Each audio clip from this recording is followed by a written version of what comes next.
अस्सलाम वालेकुम, मैं हूं आपका होस्ट मोहम्मद वामिक बिन गुलजार और प्रॉपर्टी कचहरी के आज के सेगमेंट में हम आप सबको वेलकम करते हैं।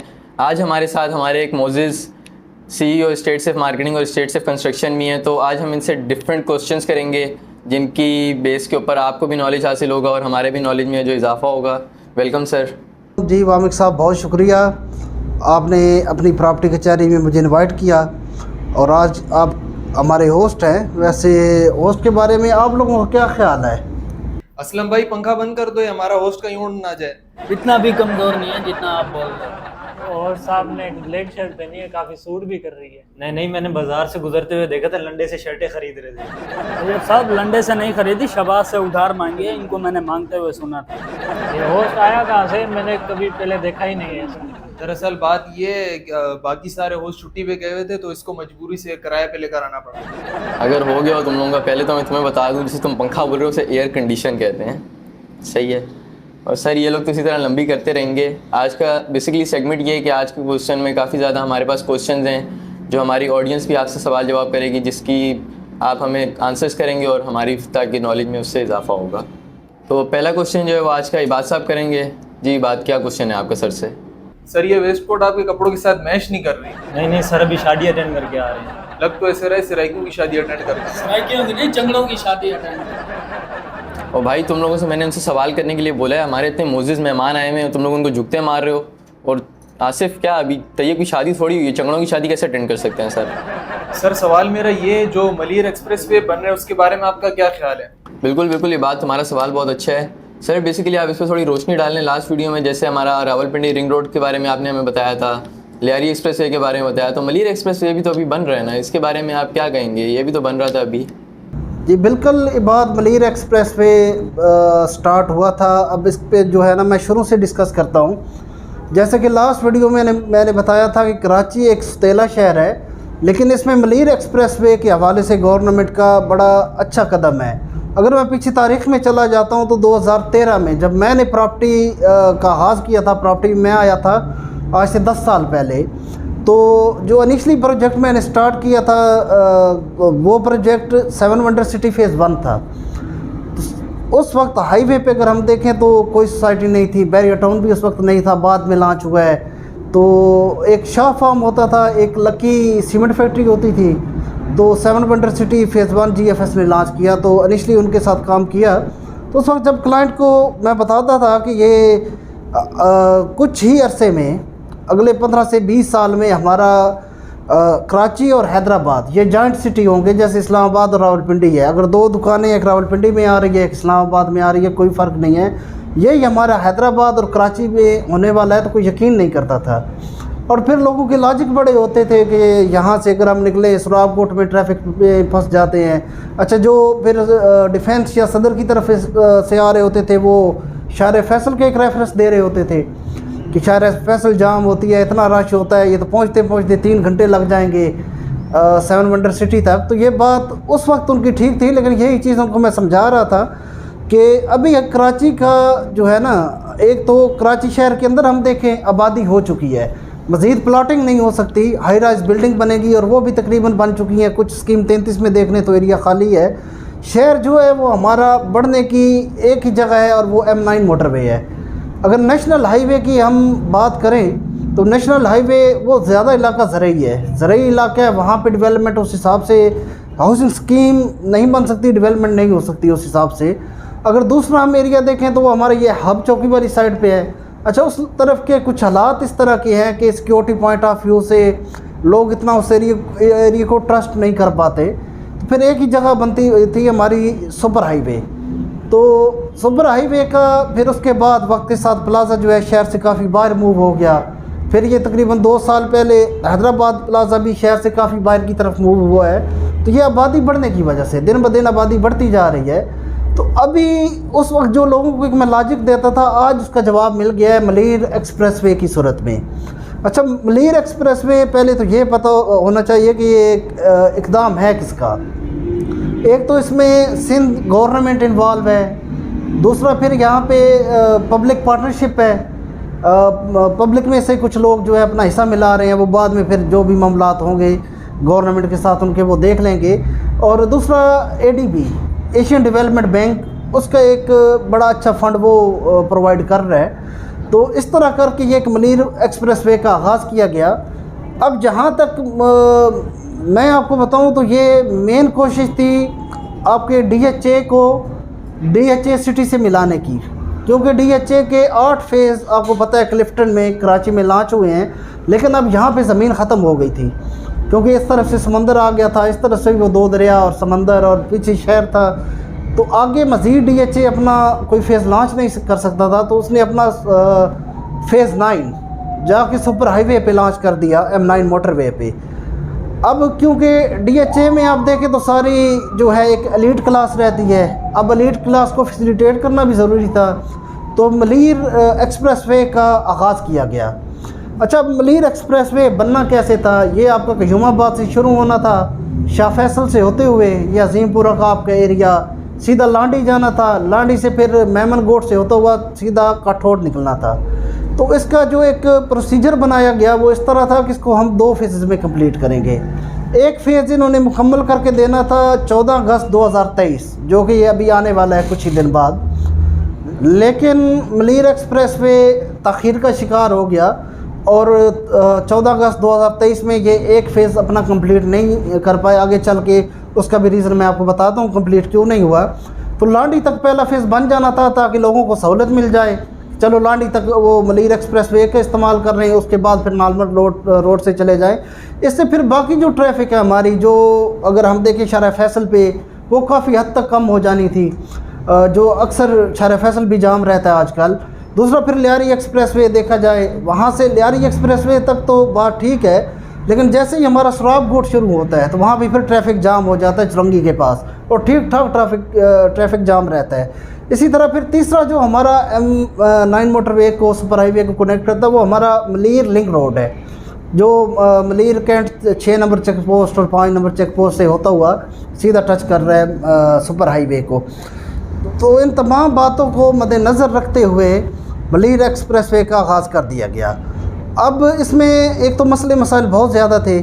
सबसे पहले अगर हम देखें तो एक कोज़े का मकाम है जिसको कोज़े कहा जाता है, वहाँ पे हाई एक्सटेंशन वायर्स गुजर रही हैं। अब हाई एक्सटेंशन वायर्स की वजह से यहाँ पे थोड़ा सा काम में रुकावट। अच्छा सर, यहाँ मैं आपकी थोड़ी सी बात कट करूँगा, सॉरी। ये हाई एक्सटेंशन की वजह से डेवलपमेंट रुकने का क्या, इनका क्या कनेक्शन है कि हाई एक्सटेंशन की वजह से डेवलपमेंट रुक गई? जी बिल्कुल, वहाँ में जो हाई एक्सटेंशन गुजर रही थी वो उनका हाइट बहुत कम थी। अब जब रोड को नीचे से उठाया गया, क्योंकि मलीर नदी को भी साथ में मद्देनज़र रखना था, क्योंकि बारिशों में फ्लडिंग होती है और उसको सारा कवर करती है मलीर नदी, तो उसको मद्देनज़र रखते हुए ग्राउंड लेवल से इसको ठीक ठाक ऊपर उठाया गया रोड को। जब रोड को उठाया गया तो हाइट ऑलरेडी कम थी हाई एक्सटेंशन की, तो वो मज़ीद कम हो गई।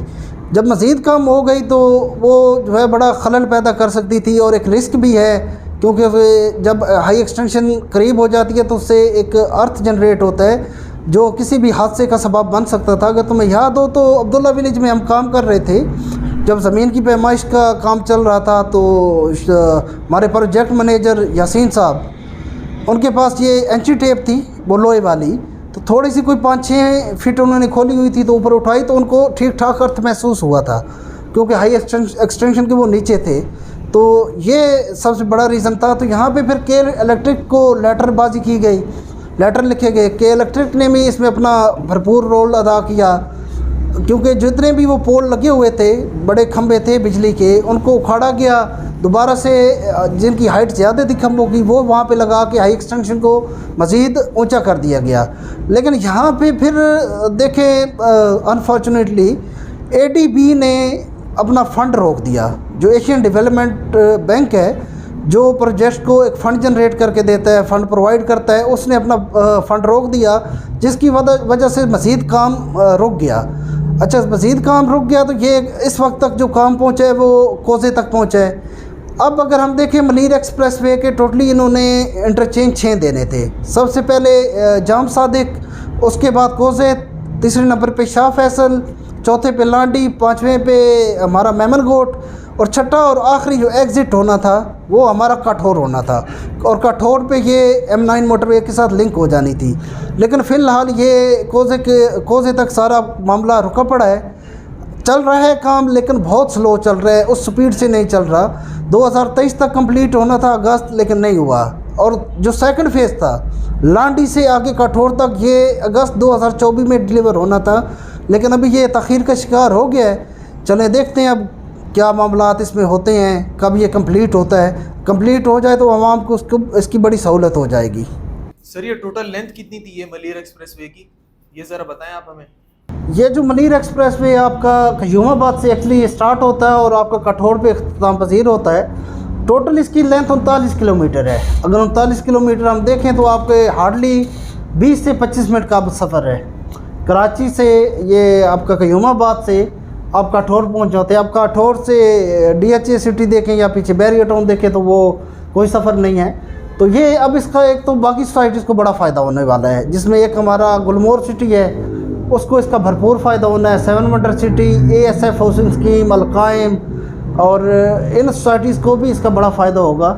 39 किलोमीटर 20-25 मिनट में लोग तय करेंगे और 2-3 मिनट आगे तक अपनी सोसाइटी तक लग जाएंगे, तो कुछ सफ़र नहीं रहा ये तो अब।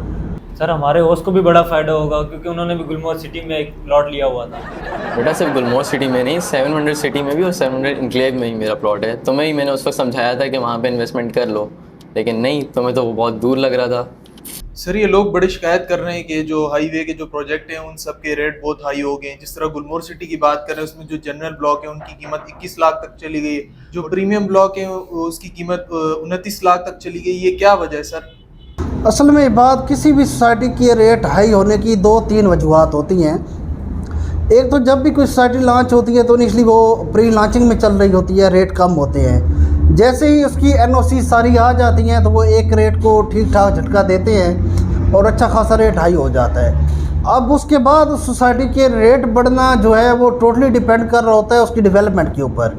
जैसे ही बिल्डर उसकी चारदीवारी लगाता है तो उसके रेट थोड़े से इंक्रीज़ करता है। फिर अगर मेन गेट बन गया है या वहाँ पे साइट ऑफिस बन गया है तो फिर इंक्रीज़ हो जाते हैं। अच्छा, यहाँ पे फिर अगर गवर्नमेंट की तरफ से कोई कदम उठाया जाता है सोसाइटी को जिससे फ़ायदा हो रहा है तो उस बेस पे भी रेट बढ़ाए जाते हैं। जैसे अभी जिक्र हो रहा था मलीर एक्सप्रेसवे का, तो मलीर एक्सप्रेसवे बेनिफिशरीज़ में से एक गुलमोहर सिटी भी है, तो एक तो उस वजह से भी इसके रेट एकदम से बढ़ाए गए हैं। बाकी गुलमोहर सिटी की डेवलपमेंट बड़ी अच्छी चल रही है।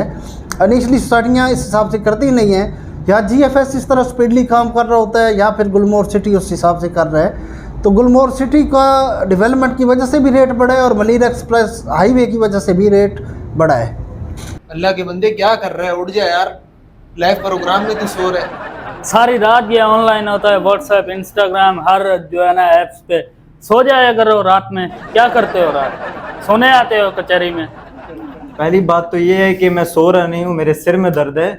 और दूसरी बात मैं आपको बताता चलूँ कि आपके नोकिया 3310 पे कौन सा इंस्टा कौन सा व्हाट्सएप चलता है, तो तुम्हें कैसे पता चलता रहता है? मोबाइल तो आपके पास भी नहीं है, आप भी जो है ना कंप्यूटर पे ऑनलाइन होता, मैं भी कंप्यूटर पे ऑनलाइन हूँ। सर 14 अगस्त आने वाली है, तो आप बाजे लेके कब निकलेंगे? शर्म करो तुम, वो बाजे वाले शर्म करो। 14 अगस्त आ रही है, बाजा महंगा है और पौधा सस्ता है। कम से कम एक पौधे ही लगा दो, बल्कि एक बाजे की कीमत में तो कोई 10 पौधे आ जाते हैं। तो पौधे लगाओ, पाकिस्तान को ग्रीन बनाओ। सर की बात पे अमल करो, ना बाजा बजाओ ना लोगों से गालियाँ खाओ। सर 14 अगस्त आने वाली है, तो हमारी कंपनी स्टेट से मार्केटिंग ने अपने प्रोजेक्ट पे कोई डिस्काउंट दिया, उसके बारे में ज़रा बताएं हमें।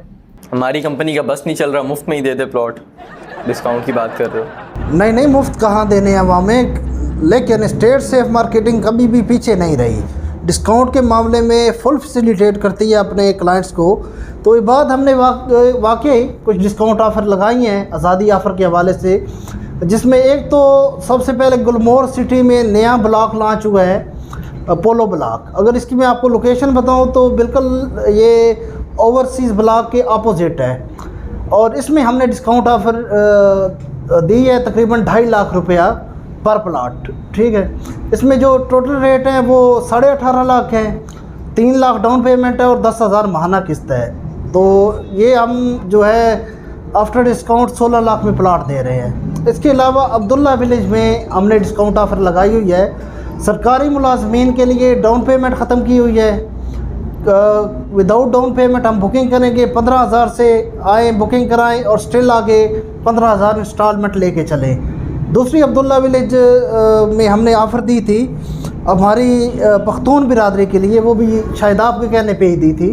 पख्तून बिरादरी के लिए ऑफ़र है नेट कैश पे 50% डिस्काउंट अब्दुल्ला विलेज में, और बाकी हजरात के लिए 40% डिस्काउंट नेट कैश पे अब्दुल्ला विलेज में। इसी तरह जो हमारा प्रोजेक्ट है 7 वंडर्स इनक्लेव, जो GFS बिल्डर्स एंड डेवलपर्स का प्रोजेक्ट है, हम मार्केट कर रहे हैं। इसका अगर मैं देखूं तो इसका 80 गज का प्लाट 38 लाख का है मार्केट रेट, लेकिन नॉर्मली जो हम उसको सेल कर रहे होते हैं 35 लाख पे। आज़ादी ऑफ़र में हम वो दे रहे हैं 32 लाख में। और 120 गज का प्लाट मार्केट रेट 55 लाख है, लेकिन स्टेट सेफ मार्केटिंग अपने प्लेटफॉर्म से 50 लाख का दे रही होती है, लेकिन अभी आज़ादी ऑफ़र में हम वो दे रहे हैं 47 लाख का। इसी तरह बाकी प्रोजेक्ट्स में भी ग्रेजुअली इसी तरह डिस्काउंट है और हैवी डिस्काउंट्स हैं। तो यार देखा आप लोगों ने स्टेट सेफ मार्केटिंग की तरफ से कितने ज़बरदस्त डिस्काउंट ऑफर किए जा रहे हैं, और अभी ये जो गोल्डन टाइम है ना 14 अगस्त तक, इसको आप लोग अवेल कर सकते हैं। 3-3 लाख रुपए का डिस्काउंट स्टेट सेफ मार्केटिंग के प्लेटफॉर्म से मिल रहा है सिर्फ 14 अगस्त की खुशी में। तो आप लोग किस चीज़ का इंतज़ार कर रहे हैं? जल्दी से अभी 14 अगस्त से पहले अपनी बुकिंग करवाएं और आप भी ऑफर्स से मुस्तफ़ीद हों जो स्टेट सेफ मार्केटिंग के प्लेटफॉर्म की तरफ से प्रोवाइड की गई हैं। अच्छा सर, भाई प्रॉपर्टी के बारे में तो हम आप लोग की नॉलेज से मुस्तफ़ीद होते ही रहते हैं, लेकिन कल एक बड़ा अफसोसनाक वाक़या पेश आया जो ट्रेन हादसे का, वो इसके ऊपर आप क्या कहेंगे? क्या पॉइंट्स होंगे आपके कि ये कोई किसी ने तकरीबकारी की है या ये किसकी नाअहली की वजह से इतना बड़ा हादसा पेश आया है जिसकी बना पे जानी नुकसान भी हुआ है और इतना ज़्यादा माली नुकसान भी हुआ है? हाँ बिल्कुल वामेक, जब भी कोई ऐसा मामला होता है तो यकीन मानो दिल तड़प के रह जाता है, कटता है दिल ऐसा कोई वाक़या सुन के। जैसे अभी हज़ारा एक्सप्रेस के साथ हुआ है, तकरीबन 50 के करीब लोग जो हैं उसमें शहीद हुए हैं और कुछ 60 के करीब ज़ख्मी हुए हैं।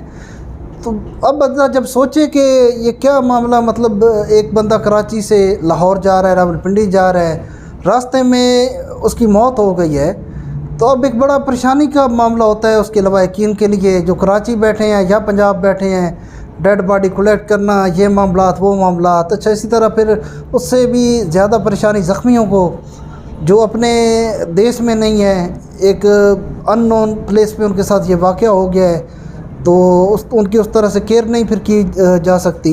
बाकी जो खैर बच भी जाते हैं तो वो भी बेचारे ख्वार हो जाते हैं, ना आगे के ना पीछे में सेंटर में लटके पड़े हैं। अच्छा, अगर हम बात करें कि ये मामला देखें, एक तो डिज़ास्टर्स होते हैं, कुदरती आफात जो अल्लाह की तरफ से होते हैं, लेकिन कुछ मामला जो हैं वो हम जानबूझ के करते हैं। अगर इस पे जो इन्वेस्टिगेशन रिपोर्ट एक आई है कि सारी नाअहली इसमें हमारे रेलवे के अमले की है, जहाँ पे 2 लाइंस जो हैं वो जॉइंट होती हैं, वो जॉइंट करने के लिए बीच में एक लोहे का पीस लगता है और उस पर एक काफ़ी हैवी बोल्ट्स लगते हैं। वहाँ पे उन्होंने लकड़ी दे के और लकड़ी के साथ बोर्ड लगा के उस लाइन को जोड़ा हुआ था। अब यहाँ पे फिर मेन चीज़ है हुकूमत एक तो फ़ंड तो जारी होते हैं, लेकिन रास्ते में ये जो है इनके सीनियर साहिबान वो खा जाते हैं, एंड पे जो फ़ंड बचता है वो बहुत थोड़ा होता है। तो एक्चुअली जो लाइनमैन वहाँ होता है, काम कर रहा होता है, उस तक तो वो फ़ंड पहुँचते ही नहीं है, तो उस बेचारे को फिर जुगाड़ करना पड़ता है। या जुगाड़, अब वो एक तो तनख्वाह बड़ी कम है, अपनी जेब से तो नहीं लगा सकता, लेकिन उससे भी मैं यही रिक्वेस्ट करता हूँ कि भले आप मोस्ट जूनियर हो, एक लेबर हो, ऐसा जुल्म मत करो कि ये 50-50 बंदे की जो है मौत वहाँ वाक़या हो जाए। तो खुदा रहा थोड़ा सा रहम करे हमारी हुकूमत भी। अगर कोई फ़ंड आपने खाने हैं तो कोई और खा लें, ऐसे फ़ंड ना खाएं जिस पे लोगों की ज़िंदगियाँ दांव पे लग जाएं। और नीचे वाले तबके से भी मैं यही रिक्वेस्ट करूँगा, बेहतर है भाई आप लोग लाइन रिपेयर ना करें, छोड़ दें, उसको इन्फॉर्म कर दें ताकि ट्रेन पीछे ही रुक जाए।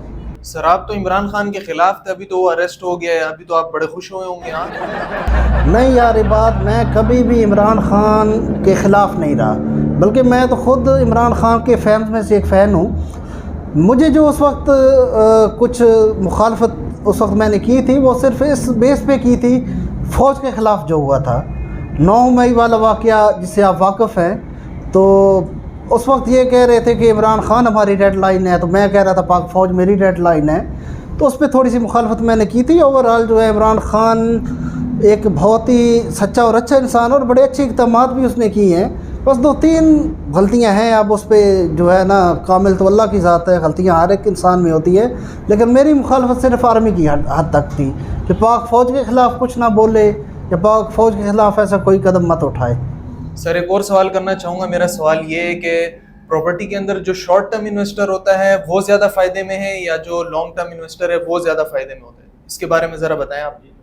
ये बड़ा अच्छा सवाल बात आपने किया है, शॉर्ट टर्म इन्वेस्टमेंट और लॉन्ग टर्म इन्वेस्टमेंट। एक्चुअली लोगों के साथ इस बेस पे बड़ा फ्रॉड हो रहा है, बड़ा धोखा हो रहा है, क्योंकि शॉर्ट टर्म का एक झांसा दिया जाता है और जो है इन्वेस्टर को लूट लिया जाता है। अब यहाँ पे थोड़ा सा रोशनी डालनी ज़रूरी है कि इन्वेस्टमेंट आप किस तरह की कर रहे हो और कहाँ कर रहे हो, फ़ायदा उसी मुताबिक होता है। अभी जैसे हमारी एमडी के पास एक लास्ट टाइम बंदे ने रब्ता किया।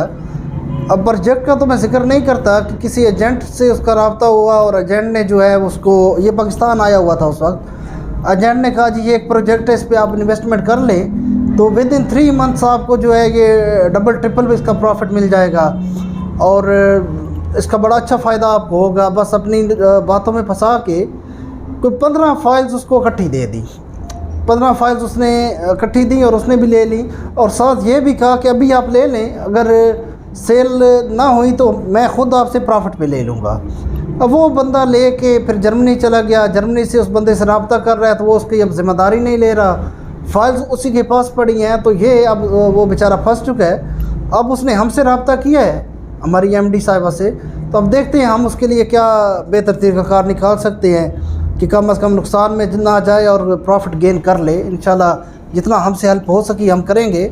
तो यहाँ पे मैं ख़ुसूसन अपने ओवरसीज़ पाकिस्तानी से रिक्वेस्ट करूँगा कि थोड़ा सा प्रॉपर्टी को आप समझें और कंपनी को देख के सोच समझ के आप इन्वेस्ट किया करें। अब शॉर्ट टर्म इन्वेस्टमेंट मैं आपको बताऊँ क्या होती है। शॉर्ट टर्म इन्वेस्टमेंट एक हाउसिंग स्कीम है, उसके अंदर सबसे पहला जो स्टेप आता है डीलर्स। अब डीलर्स कौन होते हैं? जो एक 30 करोड़ से 50 करोड़ का फ़ंड लेके बैठे होते हैं, उनको डीलर्स कहा जाता है। 30 करोड़ से 50 करोड़ वो इन्वेस्ट करते हैं और फाइल्स सोसाइटी से उठा लेते हैं। अच्छा, उसके बाद फिर इन्वेस्टर्स आ जाते हैं। इन्वेस्टर्स होते हैं 10 से 15 लाख वाले। लेकिन यहाँ पे इन्वेस्टर मैं उनको शो करूँगा जो ख़ुद प्रॉपर्टी ब्रोकर हैं या प्रॉपर्टी एजेंट हैं, जिन्होंने ख़ुद बेचने का हुनर आता है। ठीक है, वो फिर 15-20 फाइल्स वहाँ से उठाते हैं जिनका एक बजट 25 से 30 लाख या 40 लाख तक होता है।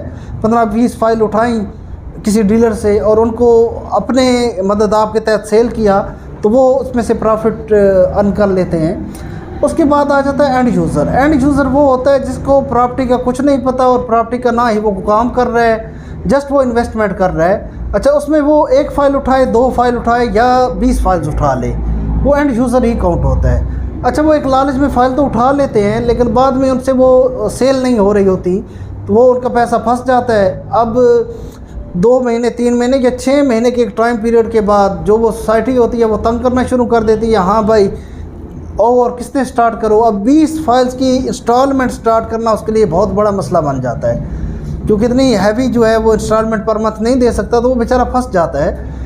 अब जिस एजेंट से उसने ख़रीदी होती है एजेंट हाथ खड़े कर देता है और वो बेचारा बीच में फंसा हुआ है, लटका हुआ है। अब उसके पास कोई ऑप्शन नहीं है, या तो कटौती करा के रिफ़ंड करे, लॉस में चला जाए, या पर इंस्टॉलमेंट कंटिन्यू करे। तो यहाँ पे थोड़ा सा लोगों को गौर करना चाहिए ताकि इस फ्रॉड से बच सके। अब शॉर्ट टर्म इन्वेस्टमेंट और long term. Short term investment आपकी हमेशा वहाँ करें यहाँ पे प्रोजेक्ट प्री लॉन्चिंग में हो और आपको उस प्रोजेक्ट का पूरा इल्म हासिल हो। अब उस इल्म की मैं बात करूं तो बिल्डर की अथेंटिसिटी आपको पता हो, बिल्डर का कितना एसेट मार्केट के अंदर है, बिल्डर के ऊपर कितना कर्ज है और बिल्डर का जो है टोटल कैपिटल कितना है, ये सारी चीज़ें आपको पता हो। फिर सोसाइटी पे अगर चले जाएं तो सोसाइटी की टोटल ज़मीन कितनी है, सेल डीड कितने पे हुई है और पर एकड़ कास्ट क्या पड़ी है, मार्केट में रेट बिल्डर ने लॉन्च क्या किए हैं, उस लैंडलॉर्ड का कोई विरासती झगड़ा तो नहीं है आपस में। ये सारे पॉइंट्स का आपको इल्म हो और इन तकाज़ों को बिल्डर पूरा कर रहा हो तो प्री लॉन्चिंग में आप पैसा इन्वेस्ट कर लें। लेकिन अगर इन चीज़ों को इल्म नहीं है तो आप किसी कंसल्टेंसी कंपनी से सर्विसेज ले सकते हैं, जैसे कि हमारी कंपनी स्टेट से मार्केटिंग सर्विसेज दे रही है। ये सारा एनालिसिस चेक एंड बैलेंस हम करते हैं और अपने क्लाइंट्स को, अपने इन्वेस्टर्स को हम फ़ायदा दे रहे होते हैं। तो प्री लॉन्चिंग में इन्वेस्ट करें, जैसे ही प्रोजेक्ट लॉन्च होता है तो एकदम से उसके रेट बढ़ते हैं और आपको फौरी तौर पर प्रॉफिट वापस आ जाता है। इसके अलावा आप कहें कि अगर कोई पुराना प्रोजेक्ट चल रहा है उसके अंदर आप इन्वेस्ट करें तो वो शॉर्ट टर्म होगी, तो वो शॉर्ट टर्म कतल नहीं होगी, वो लॉन्ग टर्म ही होगी। बाकी जितनी इन्वेस्टमेंट है वो लॉन्ग टर्म ही जाती हैं। अच्छा सर, सवाल जवाब तो हो गए। अभी हमारी प्रॉपर्टी कचहरी में एक नसीहत हम लोग रोज़ की अपने क्लाइंट्स को या अपने देखने वालों को एक नसीहत करते हैं, तो आज भी हम चाहेंगे कि आप नसीहत करें। तो आज हमारे नाजरीन के लिए नसीहत ये है, जब भी कोई प्रॉपर्टी आप ख़रीदते हैं, छोटी प्रॉपर्टी है या बड़ी प्रॉपर्टी है, कभी भी कैश पेमेंट मत दें। हमेशा कोशिश करें कि बैंक ड्राफ्ट या चेक दें और उस बंदे का बाय नेम, जिसको आप पेमेंट दे रहे हैं, बाय नेम उसको चेक दें। और वो प्रॉपर्टी जो आप ख़रीद रहे हैं उसी के नाम पे होनी चाहिए। ऐसा नहीं है भाई के नाम पे और दूसरे भाई को आप वो चेक दे रहे हैं। जिस बंदे के नाम पे प्रॉपर्टी है उसी के नाम का चेक दें, नाम का चेक, कैश का चेक नहीं। या उसको बेहतर तो यही है कि पे ऑर्डर या बैंक ड्राफ्ट दें।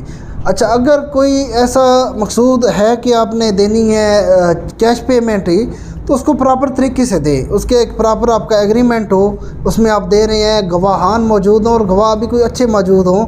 ऐसा ना हो जैसे माशाल्लाह पाकिस्तान कोर्ट्स के बाहर आपको गवाहान बिकते हुए मिलते हैं, जिनको आप 10,000 पकड़ो और वो झूठी गवाही दे देते हैं। तो इस तरह के गवाह नहीं, अच्छे गवाह जो है वो आप उसके अंदर डालें, उनके साइन, अंगूठा, सारा बायोडाटा उसके अंदर मौजूद हो।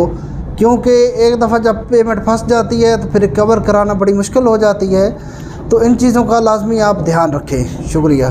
तो उम्मीद है आपको आज का शो पसंद आया होगा। जो आपने सर ने नसीहत की है उससे भी आप लोग फ़ायदा उठाएंगे, और जो आज हमारी प्रॉपर्टी कचहरी में सवाल हुए हैं उससे हमें भी बहुत नॉलेज हुआ है और आपको भी उम्मीद है कि आपके भी इल्म में बहुत ज़्यादा इजाफा हुआ होगा।